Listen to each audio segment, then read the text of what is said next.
আজিৰ এই ভিডিঅ'ত আলোচনা কৰিম জিএনএম নাৰ্ছিঙৰ এন্ট্ৰেন্স পৰীক্ষাৰ কেইটামান ইম্পৰ্টেণ্ট প্ৰশ্ন যিসকল কেণ্ডিডেট ডিচেম্বৰ মাহৰ 6 তাৰিখে ভিকেনেৰেল স্কুল অফ নাৰ্ছিঙৰ জিএনএম পৰীক্ষা দিব সেইসকল কেণ্ডিডেটৰ বাবে কেইটামান ইম্পৰ্টেণ্ট প্ৰশ্ন লৈ আহিছোঁ। কম সময়ৰ ভিতৰতে প্ৰশ্নখিনি আলোচনা কৰা হ'ব, ভিডিঅ'টো স্কিপ নকৰিব। ইতিমধ্যে কেণ্ডিডেট গম পাইছে জিকে অৰ্থাৎ জেনেৰেল নলেজৰ পৰা 30 মাৰ্কস আহিব, মানে 30 নম্বৰ আহিব। কেণ্ডিডেট গম পাইছে সিলেবাসত জেনেৰেল নলেজ আছে, সেইকাৰণে কেইটামান ইম্পৰ্টেণ্ট প্ৰশ্ন লৈ আহিছোঁ। 1 নম্বৰ প্ৰশ্নটো হ'ল which company first came to India for a trade. ইয়াতে কৈছে যে ভাৰতবৰ্ষত কোনটো কোম্পানী ট্ৰেডৰ বাবে আহিছিল।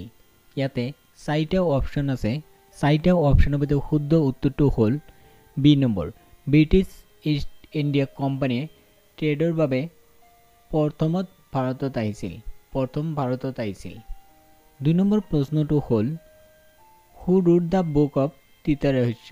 তিতা ৰহস্য কিতাপখন কোনে লিখিছিল। ইয়াতে 4টা অপশ্যন আছে, 4টা অপশ্যনৰ ভিতৰত শুদ্ধ উত্তৰটো হ'ল সি নম্বৰ, বাল গংগাধৰ তিলক তিতা ৰহস্য নামৰ কিতাপখন লিখিছিল। 3 নম্বৰ প্ৰশ্ন হ'ল who is the founder of Ramakrishna Mission. ইয়াতে কৈছে যে ৰামকৃষ্ণৰ মিছনৰ ফাউণ্ডাৰ কোন হয়। ইয়াতে 4টা অপশ্যন আছে, 4টা অপশ্যনৰ ভিতৰত শুদ্ধ উত্তৰটো হ'ল সি নম্বৰ, স্বামী বিবেকানন্দ। স্বামী বিবেকানন্দ ৰামকৃষ্ণ মিছনৰ ফাউণ্ডাৰ। 4 নম্বৰ অপশ্যন, ইয়াতে 4 নম্বৰ যিটো প্ৰশ্ন ইয়াত কৈছে যে the first Muslim president of India national Congress was. ইয়াতে কৈছে যে প্ৰথম মুছলিম প্ৰেছিডেণ্ট কোন আছিল ইণ্ডিয়াৰ নেশ্যনেল কংগ্ৰেছৰ। ইয়াতে সুধিছে যে ভাৰতৰ নেশ্যনেল কংগ্ৰেছৰ মুছলিম প্ৰেছিডেণ্ট কোন আছিল। ইয়াতে 4টা অপশ্যন আছে, 4টা অপশ্যনৰ ভিতৰত শুদ্ধ উত্তৰটো হ'ল বদৰুদ্দিন তৈয়বজী আছিল, এইটো হ'ল শুদ্ধ উত্তৰ। 5 নম্বৰ প্ৰশ্নটো হ'ল who was the known as Frontier Gandhi. Frontier Gandhi বুলি কাক জনা যায়। ইয়াতে 4টা অপশ্যন আছে, 4টা অপশ্যনৰ ভিতৰত শুদ্ধ উত্তৰটো হ'ল বি নম্বৰ, আব্দুল গফুৰ খান। আব্দুল গফুৰ খানক ফৰেণ্টাৰ গান্ধী বুলি জনা যায়।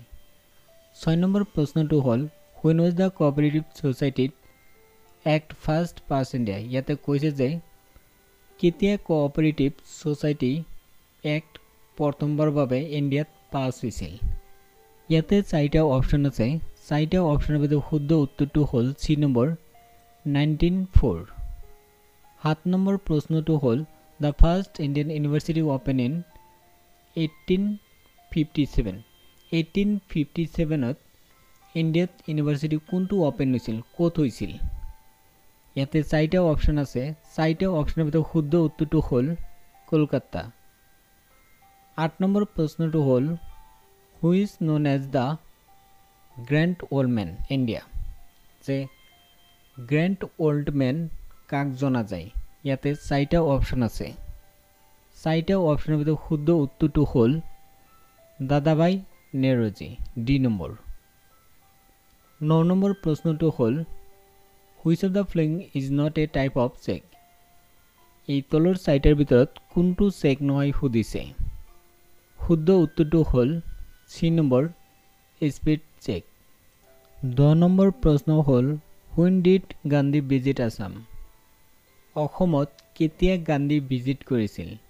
ইয়াত 4টা অপশ্যন আছে, 4টা অপশ্যনৰ ভিতৰত শুদ্ধ উত্তৰটো হ'ল বি নম্বৰ, 1921। এতিয়া কাম কৰক 10টা অনলাইন মক টেষ্ট দিয়ক 10টা প্ৰশ্নৰ। এইটো হ'ল জেনেৰেল ইংলিছৰ 10টা প্ৰশ্নৰ লিংক এক্টিভ কৰি দিয়া হৈছে অনলাইন মক টেষ্টৰ। এই মক টেষ্ট এতিয়ালৈকে কোনেও দিয়া নাই, আজি এক্টিভ কৰি দিয়া হৈছে লিংক। যিসকল জিএনএমৰ পৰীক্ষা দিব, এণ্ট্ৰেন্স পৰীক্ষা দিব, সেইসকল কেণ্ডিডেটৰ বাবে 10টা প্ৰশ্ন এক্টিভ কৰি দিয়া হৈছে জেনেৰেল ইংলিছৰ। মোবাইলতো অনলাইন মক টেষ্ট দিব পাৰিব। ভিডিঅ' ডেছক্ৰিপশ্যনত লিংক দিছোঁ, সেই লিংকত ক্লিক কৰি ইয়াতে চাওক 10টা প্ৰশ্ন আছে জেনেৰেল ইংলিছৰ। সিলেবাসত আছে, সেইকাৰণে কেইটামান 10টা প্ৰশ্ন অনলাইন মক টেষ্ট কৰি দিয়া হৈছে। মোবাইলতে এতিয়া অনলাইন মক টেষ্ট দিয়ক, প্ৰেক্টিছ কৰক। আৰু যিখিনি মই এইখিনি বুজাই দিলোঁ, আকৌ নেক্সট এটা টপিক লৈ আহিম, বেলেগ এটা টপিক লৈ আহিম। এইটো জিকে আছিল আজি জিকে তাৰ পিছত এইটো হ'ল জেনেৰেল ইংলিছৰ এনেকৈ প্ৰেক্টিছ কৰক